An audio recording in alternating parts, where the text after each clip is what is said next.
ॐ नमो भगवते शिवानन्दाय। ॐ नमो भगवते चिदानन्दाय।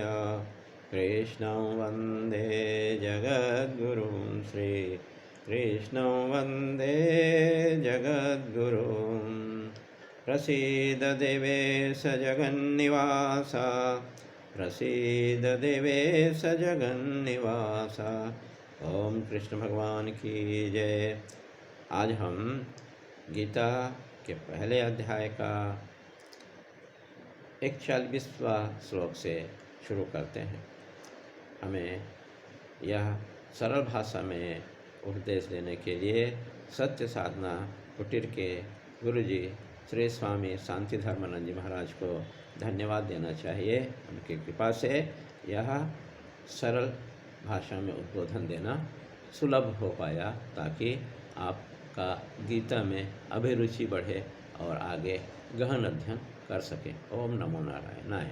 अब सुनिए गीता के पहले अध्याय के 41वां श्लोक में अर्जुन युद्ध न करने के लिए अपना तर्क प्रस्तुत कर रहे हैं। वे कहते हैं कि अधर्म की वृद्धि से कुल की स्त्रियां दूषित हो जाएंगी, जिससे जातियां बिगड़ जाएगी और वर्ण संकर पुत्र होंगे। अधर्म से व्यभिचार बढ़ता है, स्त्री उल्टा हो जाती है। आचार विचार दूषित होने से वर्ण संकर पुत्र होते हैं। अतः आप मुझे पापाचार क्यों करा रहे हैं? टिप्पणी है कि आजकल लोग वर्ण संकर सब्जी खा रहे हैं। वर्ण संकर शुद्धिकरण में कई जन्म लग सकता है। सत्यलोक के पुरुष की तुलना में अपने से न करें। वेदव्यास, पराशर जी, जनदग्नि की योग्यता आप में नहीं है, फिर आप अपना उदाहरण उनसे, अपनी तुलना उनसे क्यों करते हैं? पहले अध्याय के 42 श्लोक में अर्जुन पुनः कहता है कि वर्ण संकर कुल धर्म और कुल नाश करने वाले होते हैं। वर्ण संकर तीसरे मार्ग में नरकगामी होते हैं।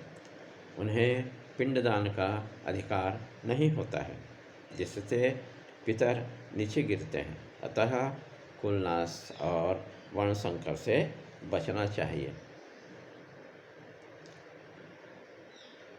46वें सूत्र में 46वां श्लोक में वे फिर कहते हैं कि यदि कौरव हमें मार भी डालें तो हम कुल नाश दोष और वर्ण संकर दोष से बच जाएंगे, जो मेरे लिए क्षमतर है।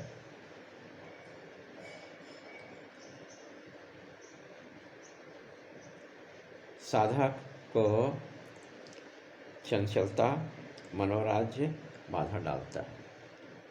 ये टिप्पणी विशेष है कि साधक को चंचलता और मनोराज्य बाधक डालता है।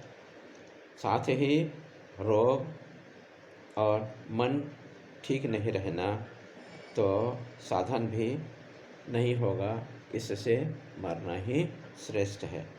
साधु को अपना शरीर त्यागने का पूरा अधिकार है। उसे अन्न जल त्याग कर, नदी में कूदकर, पहाड़ से गिरकर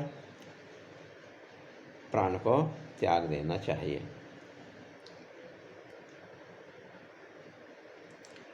आगे 43 श्लोक में अर्जुन फिर कहता है कि हमें क्या करना चाहिए, क्या नहीं करना चाहिए, इस पर विचार न करके काम, क्रोध, लोभ के अधीन अपने ही कुल का ह्रास करते हैं।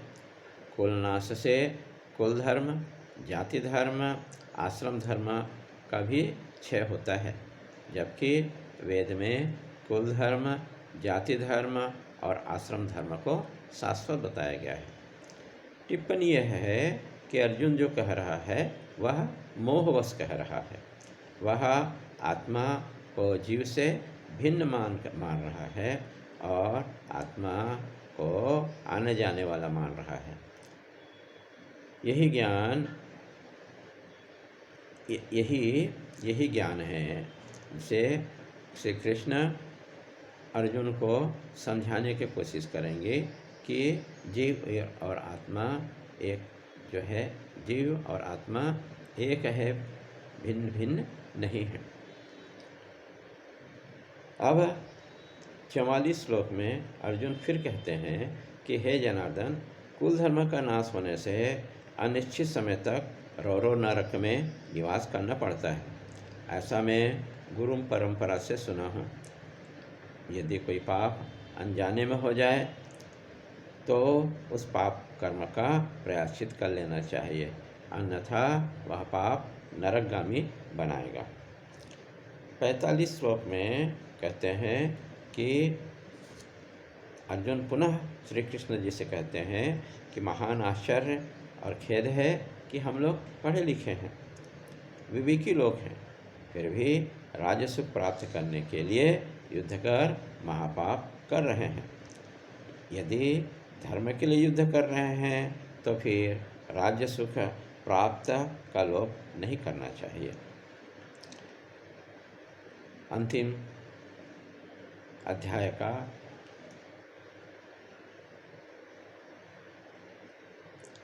समाप्त करते हुए संजय कहता है, ऐसा कहकर अर्जुन विचलित मन वाला होकर धनुष तीर कमान को छोड़कर रथ के पीछे भाग में बैठ गया।